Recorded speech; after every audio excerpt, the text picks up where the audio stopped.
সাইয়েদনা আদমকে আল্লাহ যখন বানালেন, তিনি বানালেন মিন তিনিন লাযিব, এঁটেল মাটি থেকে বানালেন।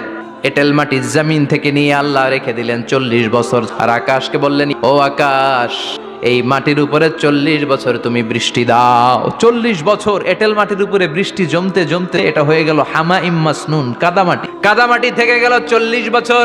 কাদামাটি থেকে আল্লাহ সাইয়েদনা আদম আলাইহিস সালামের ডাইস বানালেন। তারপরে আল্লাহ সূর্যরে বললেন, ও সূর্য, এবার আদমের কায়ার উপরে, মূর্তির উপরে তুমি 40 বছর সূর্যের আলো দাও। 40 বছর সূর্যের প্রখর ও তীর্যক তাপে আদম হয়ে গেছে এখন টোকা মারলে ঠন ঠন করে। এখনো রুহের ফুৎকার দেয় নাই, কিন্তু কেটে গেছে 120 বছর। এই বিশাল লম্বা সময়ে আল্লাহ বললেন, উল্লেখ করার মতো আদম কিছুই ছিল না। আমরা আমাদের মায়ের পেটের ভেতরে 40 দিন ছিলাম নুতফা, এক ফোঁটা বীর্য। তারপরে 40 দিন ছিলাম আলাকা, রক্তপিণ্ড। তারপরে 40 দিন ছিলাম মুদগা, গোশতপিণ্ড। 3 40 120 দিন।